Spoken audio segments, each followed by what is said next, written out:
Tobbahun, tohun, tohin oshpaz degan ma'noni bildiradi. Tobbahuna, tohuna oshpazlar degan ma'noni bildiradi. Ko'pliklari. Tez o'tib ketayotgan bo'lsa ming bor uzr so'raymiz. Tobbahatun oshpaz qiz yoki ayol farqi yo'q, marbut ayol qiz bo'lgan bir xil. Tobbahatun oshpaz qizlar, ayollar degan ma'noni bildiradi. Matbahun oshxona, matabihu oshxonalar degan ma'noni bildiradi. Restoran, oshxona ketaveradi bir xil ma'noda. Tobaha pishirdi, yatbahu pishiradi, pishiryapti.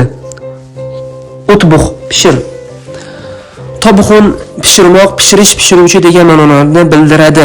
Iltafata qayrilib qaraldi, iltifot qildi. Yaltafitu qayrilib qaraydi, iltifot qiladi. Ya'ni qayrilib qaraydi, qayrilib qarayapti. Iltafit qayrilib qara, iltifot qil deymiz-ku, o'sha qayrilib qarama ma'nosida ishlatsa kerak o'zbek tilida, menimcha bilmadim. Iltifatun qayrilib qaramoq, qayrilib qarash, qayrilib qaruvchi degan ma'noni bildiradi. Qola aytdi, dedi. Qolar sallallohu alayhi vasallam. Yaqulu aytadi, aytayapti. Qul ayt yoki de dedi ma'nosini buyrug'ida.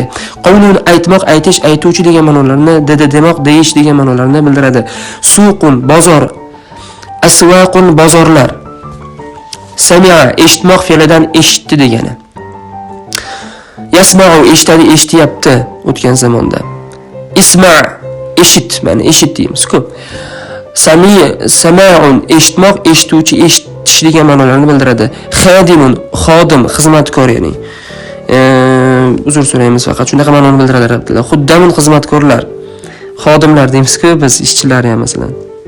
Arab tilida shunaqa ma'noda ketadi. Xafa bo'lmaysizlar, faqat shunaqa ma'noda ishlatiladi arab tilida. Davlat ishida ishlaydiganlar xafa bo'lmaysizlar. Lekin arab tilida xuddi shunaqa, bizdagi xodim so'zi arab tilida xuddi shunaqa ishlatiladi. Shuning uchun xafa bo'lish yo'q. Men o'ylab topmaganman bu narsani lekin. Xadimatun xizmatkor ayol. Xadimatun xizmatkor ayollar degan ma'noni bildiradi. Xizmatkor ayollar ham, ya'ni xizmatchi xodima ayollar masalan, unaqa ma'noda ishlaydi. Xodima ayollar, davlat ishlaydigan xodima ayollar ham mendan uzr so'rayman. Daiman, doimo, mana sizlarga isbot. Arab tilidan kirib kelganiga. Yaminun o'ng, yasirun chap degani. Ihtirama hurmat qildi, yahtarimu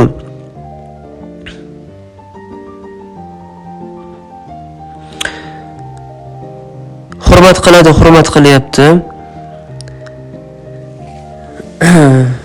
Ihtarim hurmat qil.